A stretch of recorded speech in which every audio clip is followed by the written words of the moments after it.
Hello,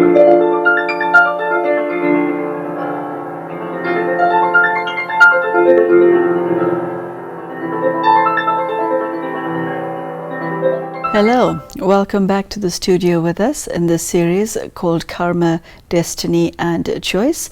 Today we will be looking at the thought-provoking subject entitled, Is God Neutral? Sister Denise, hello and welcome. Thank you.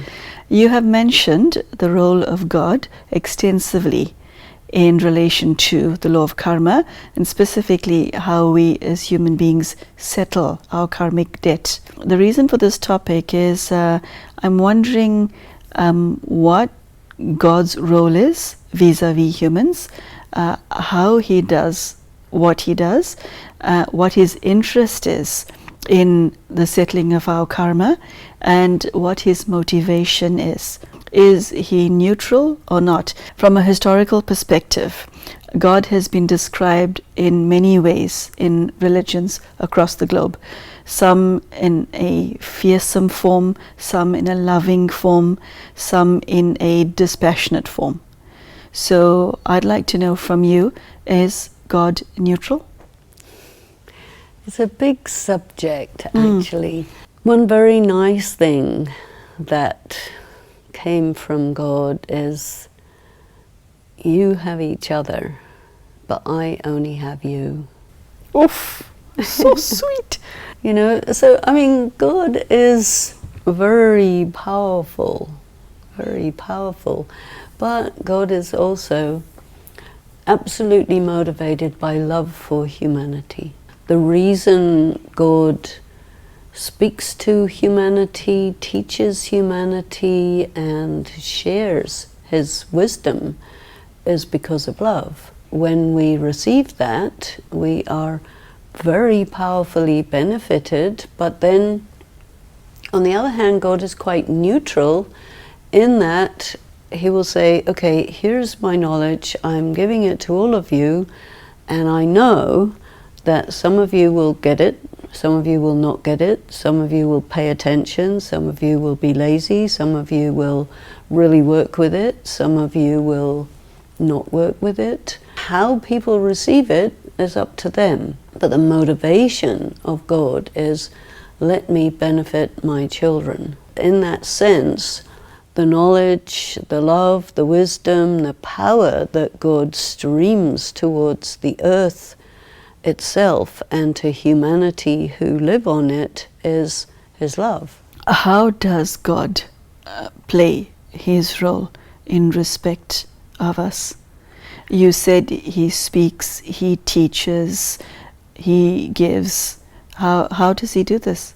There are times when God is functioning from a great distance, and one of the specialities of God is reciprocity.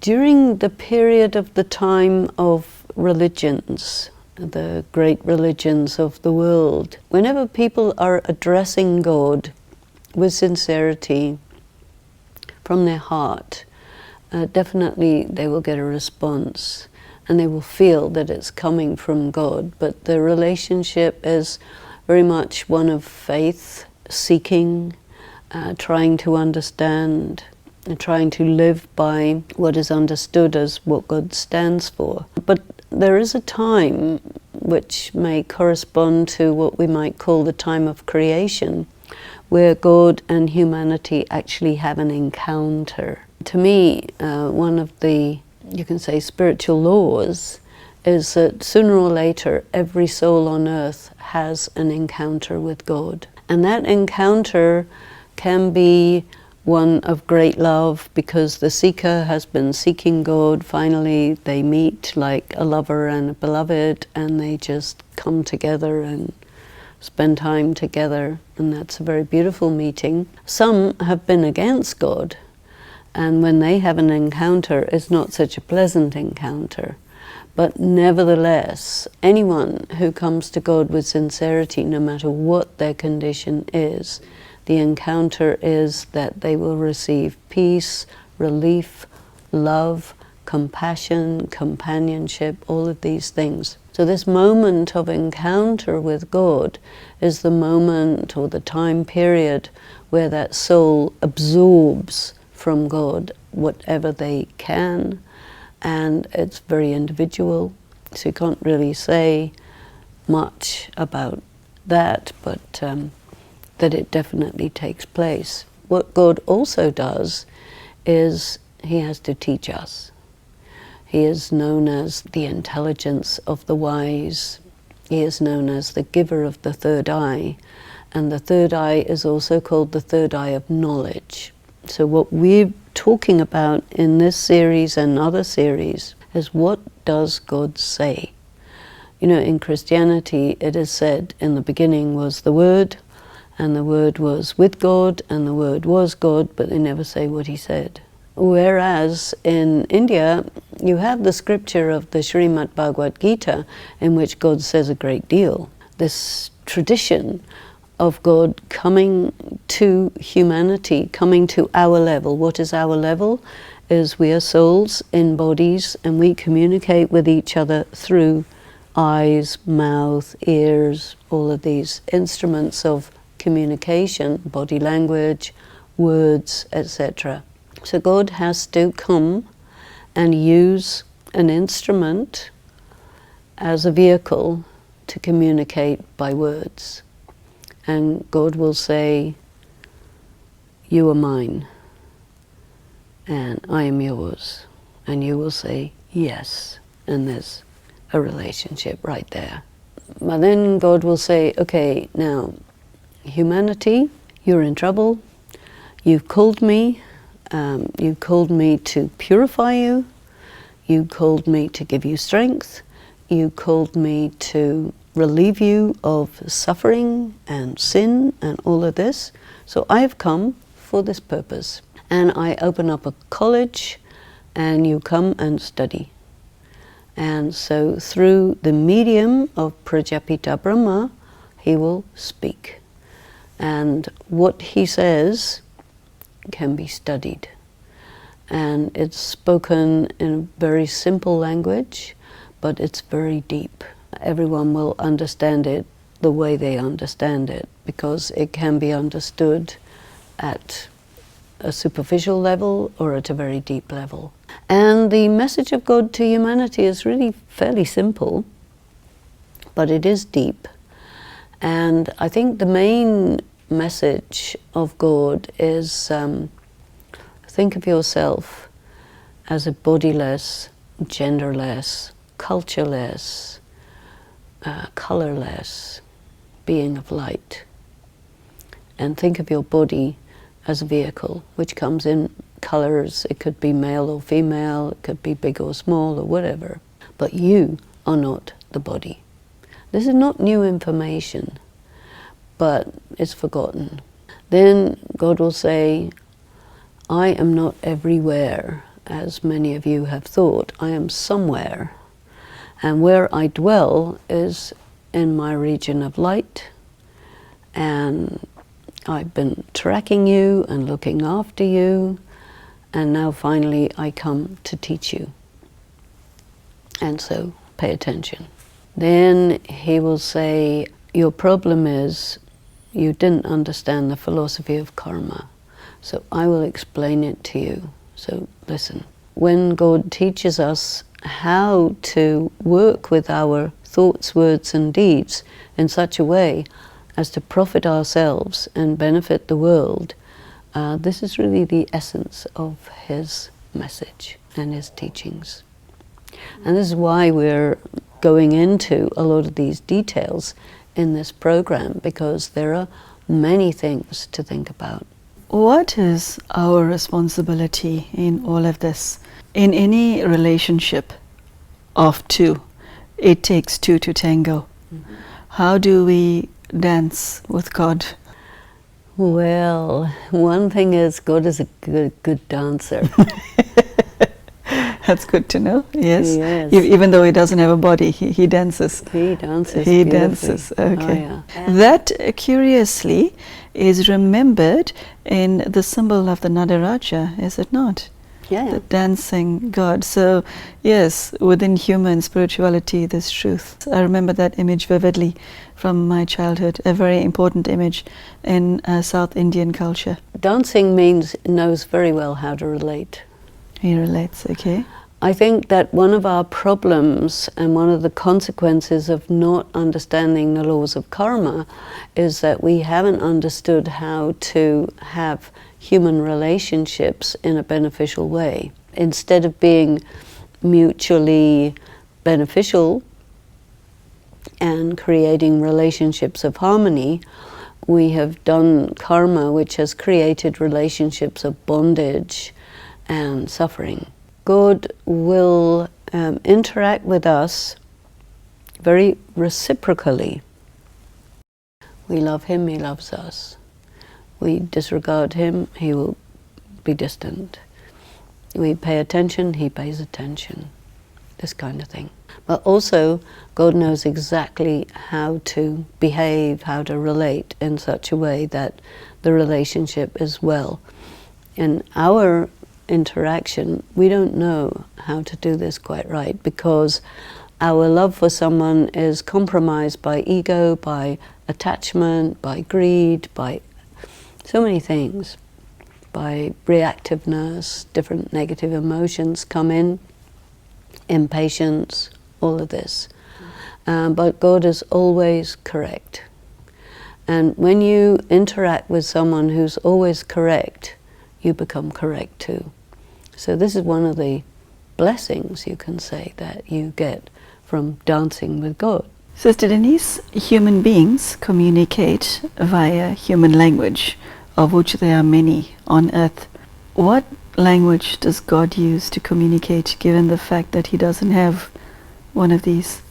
Oh, he uses the language of the heart. Oof, that is very lovely, but what does that mean? How does he convey his love, his thoughts, his feelings? How does he do all of that? You know, we take an idea and verbalize it, but we don't have to. We can feel a thought, a non-verbal thought, and we can project it to another person, like love, good feelings. They will pick it up non-verbally, we send it out non-verbally. So there are many, many messages that don't have to be put into words. It's telepathic. But there are also just as many people who spend time talking to God, not out loud, but internally, using words, and they will receive very often, especially when the heart is sincere, they receive the return in their language. So God is not limited by somebody's language. You know, when he is talking through the medium of Prajapita Brahma, he will use the language of Brahma, which is a combination of Hindi, Urdu, English, Farsi, lots of different languages, because languages nowadays are all mixed up anyway. And very, very simple, colloquial wording, not Sanskrit. Because human beings are damaged, and because we have issues with our own sense of self-worth, and because we carry feelings of shame and guilt, etc., there are those who believe that they talk to God sincerely, but God doesn't hear a single word that they say. There's that belief. What are your words for somebody in that position? Does God always hear what is said to him with a sincere heart? Or is he sometimes switched on to another channel? He has many channels. Many channels. Okay. God is not human. God is able to send love to hundreds of millions of people simultaneously. God is able to hear the voice of the heart of hundreds of millions of people simultaneously. God is not limited like a human being at all. It's difficult for a person to conceptualize God. But slowly, slowly, you can begin to grasp, because He describes himself in many ways. And so in response to your question, he says, I have stacks of files of your petitions. But they're just stacked up on his celestial desk, you can say. But what God will respond to is the words of love from a loving soul. What happens for many people is they're dictating to God, you have to do this, you have to do that. And he will say, I know what I have to do. I know when I have to do it. I know how much I have to do, so keep quiet. So those people will not get a response, you see. So you need to understand God if you want a response. And it's all about building a relationship of love. And if you have somebody in your life who's always complaining and demanding, you're going to be busy with something else. You mentioned something just now which caught my attention, and I'm sure the attention of the audience, to build a relationship of love with God that brings joy to the heart. How do we go about doing that? Well, part of love means expressing your appreciation of the other person, your good intentions, your good feelings about the other person, your recognition of the benefit that you are receiving from the other person. A very important attribute of God is the wisdom, the knowledge, the teachings that he gives. And as a teacher, if you can relate to God as your teacher and really study what he is telling, or she, and start putting it in your life, the teacher will be happy. And this creates closeness, you see, because you please the teacher by studying well. You don't please the teacher by giving apples. That's not what it's about. God is your beloved, and so how do you love your beloved? It's about fidelity, it's about spending time, it's about, doing everything for that person. Many, many different ways to build the relationship. God as your Father gives you an inheritance, so if you indicate that you know how to handle the inheritance, then that brings closeness too. I'm thinking of the number of souls in the world who are totally shattered, who are overwhelmed with sorrow, pain, suffering, and all dark emotions, who are devastated because of life. And the fact that they created their karma notwithstanding. And yes, we now understand that it's their own karma that is the reason for this. Yet there's an aspect within them that still wants a relationship with God. But it's almost as if the light that was once bright is now but a dim candle. This is true, but you know what also is there? People in that condition, they very often are oriented towards God because they're nothing else. And they will have a lot of faith in God, and they will keep their hopes in God, and God will respond to that. And they will feel some help, some protection, some comfort. They will. But whatever their negative karma is, it gets in the way of their relationship with God, because negative karma can be like a wall between you and God. And so sometimes you have to just chip away at that wall, and then the light can stream in as you make holes in that wall. So being rock bottom is not necessarily a bad thing? No, because once you've hit bottom, the only way is up. Well, that's positive. Coming back to God's personality and his neutrality, does he help the human spirit to heal? God is known as the Ayurvedic doctor. Really? Yes. There are in India many names of God, and one of them is Vaidyanath. This is for Shiva. Vaidyanath. And so Vaidyanath means the Lord of Ayurvedic healing. And the healing system of God is to give you huge amount of power, huge amount of energy, which causes your negative karma to come to the surface, which of course is going to disturb you, but it's on its way out, and he will kind of suck it out from you. And God is also called Nilkant, which means a blue throat. Explain? Blue is the color of the cobra.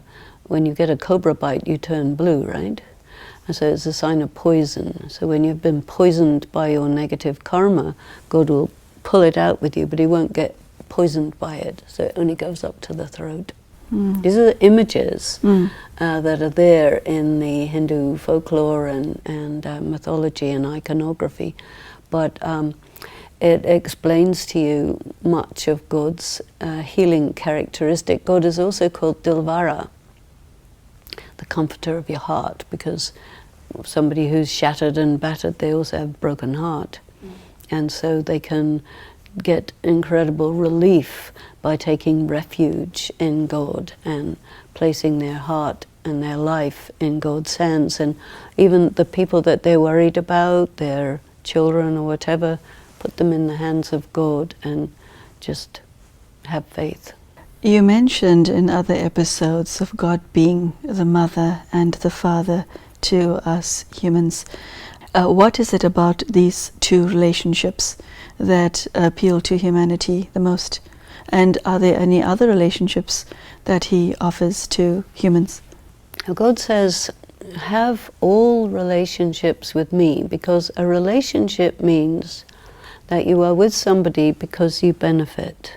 With human relationships, because everyone's depleted, you tend to try to take benefit from the other without reciprocating because you're depleted, and so it goes bad. But God is totally full, and he says, I have enough love to satisfy every soul on earth. All you have to do is connect.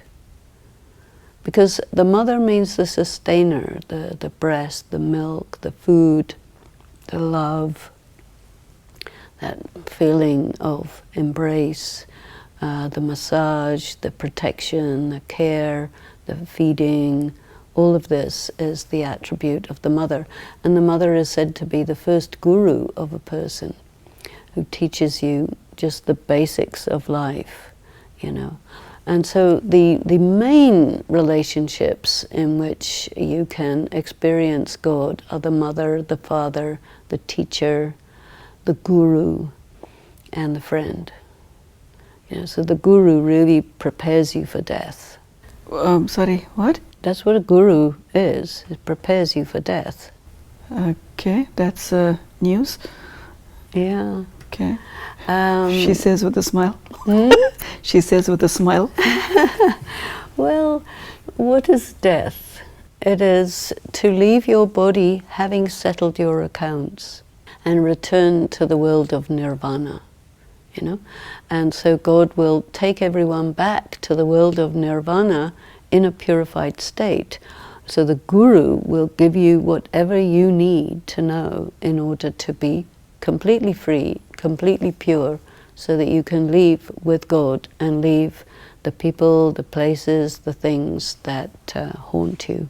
The friend is with you step by step, every step of the journey, you know. So you're never alone. Usually your relationship is first of all with the mother. Then you develop your relationship with your father, then with your teacher, then the friend, and ultimately the guru. God is your beloved, you know. People crave love.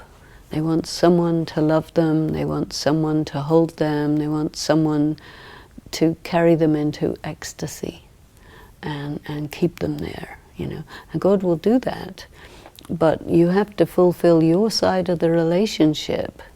And in Christianity, they say God is very jealous. And what that means is that if you're a little bit with God and a little bit with this one, that one, and the other one, then you can only get a little bit. But if you are fulfilling your duty accurately in all your human relationships, but they're all non-dependent relationships, but you depend on God and not on anyone else, God will not fail you. And it's a step that you take to say, I don't depend on any people, places or things. I depend on God. I will follow God and I will carry myself forward in that way. You develop yourself essentially as a mystic, and you reap great rewards of such a relationship, definitely. So it can go all the way to there, or it can be simple and light. Wow, that was very beautiful. Thank you. Thank you. So thank you for joining us at home. I hope you have had some insight into not what God is and who God is, but also how we can relate to Him. And what I liked about Sister Denisha's sharings today is that it's very doable. It does not require any great effort from our part, except a sincere heart. A very beautiful but simple message. Many blessings, Sister Denise. Thank you. And you at home, thank you so much for joining us. Take care and goodbye.